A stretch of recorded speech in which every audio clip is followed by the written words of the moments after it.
What I'm going to talk about today is the POE tap and explain what it is and give you a simple demonstration about how it works. So first off, this is the POE tap. Now, in order to explain what it is, I'm going to explain about what it isn't. This is a POE splitter. A tap is not a splitter. A tap gives you access to power while still maintaining the POE service to the device in question, a phone or a speaker or something like that. A POE splitter is designed to remove the power and to drive something. So you can see it here. They're typically there, as this one is probably a 12. So 12 volts come out there and you connect the device there, and then that goes to your POE switch. What you don't get is power there. Power goes there and it's split out. With a tap, the power is maintained and the POE device is also maintained. And let me give you a practical demonstration of why I would do it that way. So let's put the POE splitter aside.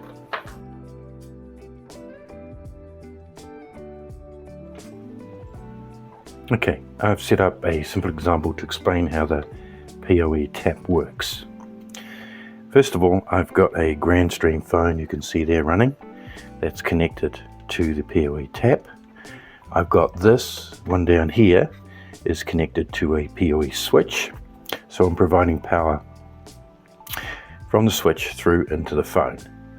Then I've got a tap here, which is 12 volts tapped into a contactor block. This is a 233 megahertz contactor block, so there's 4 of them there.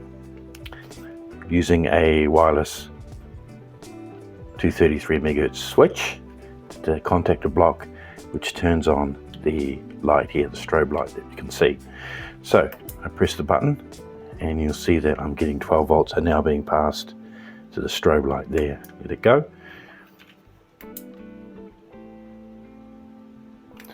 There you go. Again, POE in, POE out to a Grandstream device there.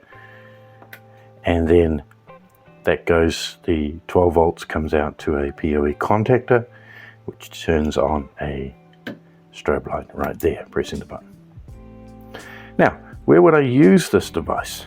So this scenario here, pretend this is a SIP or an IP speaker running through POE. In the picture, there's one example right there. I'll show you. Then this is a strobe light. Now, with our POE SIP speaker, we can actually trigger this device and then turn on the strobe light. So we can send a command to the SIP speaker, which then turns on this device here. We can remotely, or we can use a panic button like this one here to turn it on. So why would we do it this way? Because it's quite simple to run 12 volt from a POE switch, which is already, in many cases, already in a suspended ceiling, and then simply tap it off. So you've already got devices in the ceiling such as Wi-Fi devices or something like that, or IP speakers like the one showing you right here. You'll have 12 volt in the ceiling, and using this device allows you to run 12 volt devices in the ceiling, such as strobe lights, emergency lighting, and some other bits and pieces in the ceiling. That's the main reason for it, is so that you don't have to run power in the ceiling if you've already got 12 volt power in the ceiling.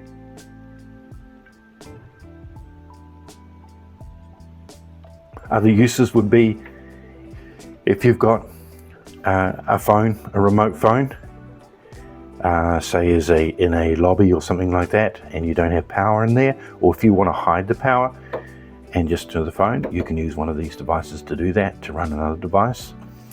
You can run 12 volt display devices and things like that next to this phone, and some other bits and pieces.